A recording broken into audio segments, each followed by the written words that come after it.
Stand at the base of a modern 5G cell tower, and you can practically feel the heat radiating off the hardware. At the protocol level, 5G is a marvel of engineering. It is designed to be 90% more efficient at transmitting a single bit of data than the legacy 4G LTE networks it replaced. Metrics show a 90% advantage in bits per kilowatt efficiency for 5G over 4G. However, because 5G requires massive increases in cell density, total network energy consumption is projected to be 4 to 5 times higher. A single 5G base station now draws as much power as approximately 73 households. Users see the strain on a micro level every day. Owners of flagship devices often disable 5G entirely just to keep their phones from dying before the end of the workday. This power drain is the structural cost of 5G's shift toward multi-node aggregation. The energy drain at both the tower and the handset is the architectural tax required to reach gigabit speeds. To find where this power goes, we have to look at the absolute end of the network, the user equipment, or the handset. A study by Spakos et al. Analyzed how individual device components draw power during continuous video transmission. In these bar charts, we see the variance in power draw. Cellular modems consume significantly more continuous power than Wi-Fi chips. The data distinguishes two types of draw: stable baseline power for the display and fluctuating demands of the radio chips. As video quality and data rates increase, the dynamic power draw inside the modem scales up to match. While large screens drain batteries in a predictable way, cellular communication protocols trigger volatile power spikes that current battery chemistry struggles to support.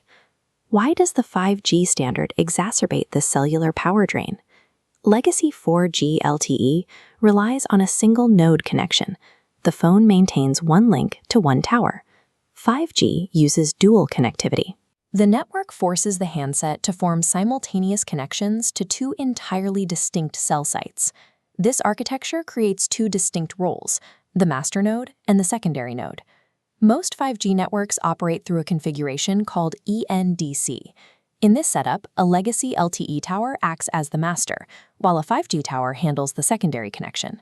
The master node anchors the connection and manages the control plane. This control plane handles RRC signaling, the messages that keep the device authenticated, registered, and tracked by the network.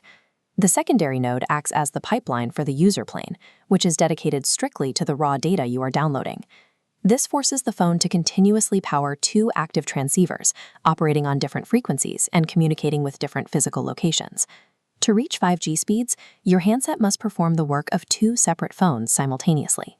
This radio link strain extends into the internal software routing logic managing data across these two nodes. This logic resides in the protocol stack of the master node. In this vertical cross-section of the stack, we see a specific layer labeled PDCP. As user data descends through the stack, it arrives at the Packet Data Convergence Protocol layer. PDCP handles packet security, sequence numbering, and routing. Under a split-bearer configuration, the PDCP layer physically divides the data stream. Half the packets continue down the master node stack. The other half are shunted horizontally across a fiber interface to the secondary node.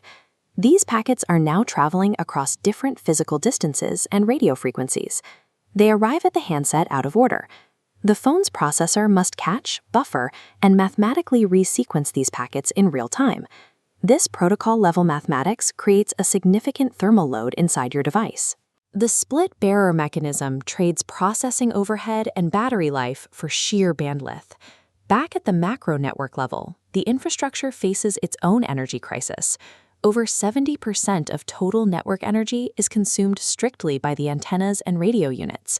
Compare a standard 4G antenna to a 5G 64T64R massive MIMO array. Massive MIMO projects dozens of localized high-frequency signals simultaneously. Running the active antenna units that process these high-frequency bands requires significant power.